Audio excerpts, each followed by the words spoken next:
It is time because it is sicko season and we are indeed sick people. A 2026 NFL mock draft, the way too early edition. Before you get mad at me, this is based on the reverse Super Bowl odds, various tiebreakers broken by win totals and whatnot. So don't get mad at me. Get mad at Vegas for hating on your team. We will also, at the end, 2 second-round picks for the Jags and Falcons because you guys deserve draft love too, even with no first-round pick for either team. I also did not include Arch Manning in this mock draft. And there is a good possibility he ends up turning pro. He also might not. And if you believe what the Mannings have said, the plan is to go back to school. He's only started a few games in his career. He has not played much. When he's played, it's been pretty solid. Hasn't been against, outside of the half against Georgia, that was just kind of a weird situation. There's a lot to like about Arch Manning's film. And I think if he wins the Heisman, Texas wins the national championship, and a team he's down to go to gets that number 1 overall pick, then I think he can turn pro. But for this mock draft, we won't put him in there. But it would not be a surprise to me either way. So predictions, with the whole season to go, and a lot of projection left for all of these players. It is a full year of college football. There's a lot of things that can and will change. Will Arch Manning turn pro? Y for yes, N for no. Several QBs we'll discuss. I think they've all got decent shots of being number one, at least most of them do. I'm going to put Drew Allar on here. And not because I am in love with him as a prospect. I think he's some superstar player. I get why the NFL is, I think, pretty high on him. I think had Drew Allar gone pro, we would have spent a lot of time talking about, like, hey, is Drew Allar going to be the number 2 pick to the Cleveland Browns, or are the Giants going to take him? Like, I don't know if he would have gotten outside the top 3. Because the stuff he does, the stuff flashes he has shown, the NFL likes that kind of stuff. I need to see more growth as a consistent passer, especially in those biggest moments. But the arm and the size and the traits are certainly all there. Number 2, Garrett Nussmeier, out of LSU. This is kind of funny for me because this is what I told our Saints Now host Trace was going to happen the day they hired Kellen Moore. It was going to be, okay, you're going to hire Doug Nussmeier as the OC. You're going to tank for a year and draft his kid, Garrett Nussmeier, which has happened so far. LSU boy gets to stay in New Orleans. By the way, of note, if the Browns are picking 1, the Saints are picking 2, you need to take QBs because that means your current QBs were bad, including Shadur and Tyler Shock. All right, Tennessee at 3. Let's go TJ Parker. You'll see a lot of Clemson players on this list. That team should be really good this year. Parker as an edge rusher, I am very intrigued by. And I think long-term, adding a piece there for Tennessee makes plenty of sense. They just took a QB at number 1, so they're not going to take 1 at 3. Jets at 4. Lenore Sellers might have the best ceiling of the non-Arch Manning QBs this year. There's even like a bit more polished Anthony Richardson to his game. I still need to see a lot more consistency. That's for all the QBs this year. There's scenarios which they're like, yeah, this guy's bad. He ends up taking a step backwards. He does not go in round 1. Sellers has size, mobility, arm strength. Just be a bit more consistent. And number 1 pick is in play for him. So, way too early version, entire year to go of football, maybe 2 years for some of these guys. Who is your early QB1 for the 2026 NFL Draft? You can say Arch. It's the pinned comment, so if the ad comes here on YouTube, take advantage of it. Head down there and let me know. Let's go to the Giants at number 5. Spencer Fano played right tackle for Utah, so I like that fit for the Giants more than like a Caden Proctor who we will get to. Protect your hopeful franchise guy, Jackson Dart, but if you're picking 5, that means Brian Dable might have gotten fired. There's the downside there. Peter Woods, defensive tackle from Clemson. I almost put him at 3 to Tennessee. I think you could flip these guys if you wanted to. Played some edge for Clemson last year. I think gets to play at his natural spot at defensive tackle this upcoming season. He's an awesome player. Caleb Downs from Ohio State, actually my favorite guy right now. It's just how early can a safety go? Like that positional value does kind of get impacted when I got trench players and quarterbacks in the first 6 picks. But I think if anyone knows good safety play, it's Pete Carroll, right? Right? The Browns is picked from Jacksonville, by the way. You take the QB earlier, now solidify your left side of the offensive line, Caden Proctor. Still a bit inconsistent, but the size, the movement skills, I think the battling through injury and still playing well stuff, he could easily be a top 5 pick. If Indy's picking 5, it probably means the Anthony Richardson experience is over. I think Cade Klubnik is a little bit underrated. I think he's I was very impressed by his play down the stretch.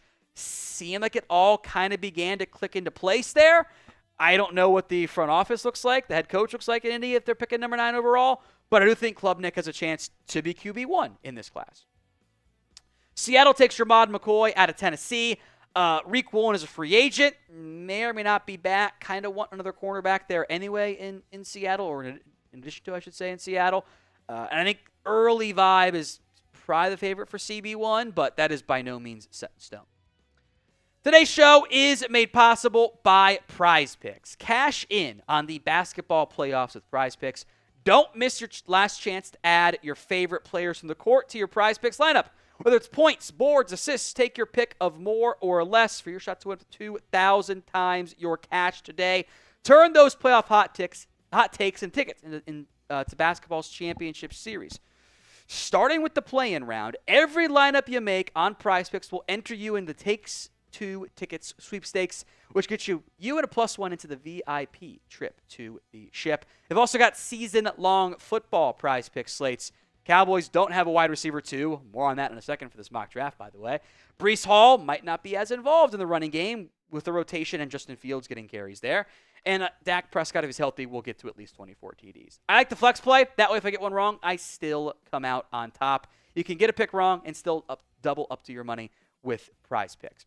Download the app today and use code CLNS to get $50 instantly after you play your first $5 lineup. That's prizepicks.com/CLNS and use code CLNS to get $50 instantly after you play that first $5 lineup. I am a big fan of Anthony Hill Jr.'s game out of Texas. This is a 3-phase player, run support, pass coverage, pass rush ability. He's not Micah Parsons, but I think, some of the elite level play of just being able to cover and run support and blitz some is really impressive. I love his fit for a Mike Vrabel-led defense. Avion Terrell, that is, by the way, A.J. Terrell's younger brother. Not as big, so it is in many ways the little brother here. Miami, we'll see about Jalen Ramsey long term. Even with him, they need cornerback help, so this one is kind of an easy fit for me. The Rams at 13. Thought about QB. I'll hold off on it, even though we will do the whole Matthew Stafford thing again next offseason. This pick from the Falcons, how about Isaiah World? This is the Nevada transfer who's got some big fans, I think, around college football. Big projection here, but I think he has the traits NFL teams love. He plays well at Oregon, he'll get round 1 buzz. Carnell Tate out of Ohio State. He was the number 3 wide receiver last year for the Ohio State Buckeyes, behind Emeka Egbuka, the first-round pick.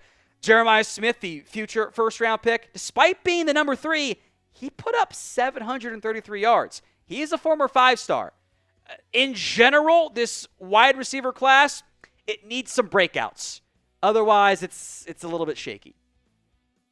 Francis Mauigoa out of Miami, whose brother was drafted by the Jets as a linebacker. This is the little brother, but bigger in this case. I think we'll see about Jonah Williams long term. I think you can play right tackle. Some slight buzz about guard is a possibility there. Offensive line help if you're going defense heavy for Arizona makes sense to me. Pittsburgh 16, better go find your QB. How about Fernando Mendoza? That is the Cal quarterback who played pretty well this year when Cal was having some fun early in the season. Transferred to Indiana.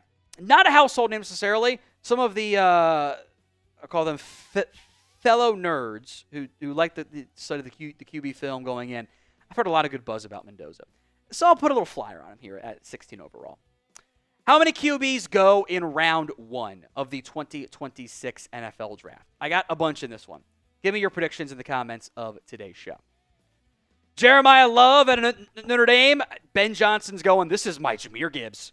Explosive running back, not the biggest running back. Got to stay healthy this upcoming season, but I love his game. He, to me, is the clear RB1 in this class, early version.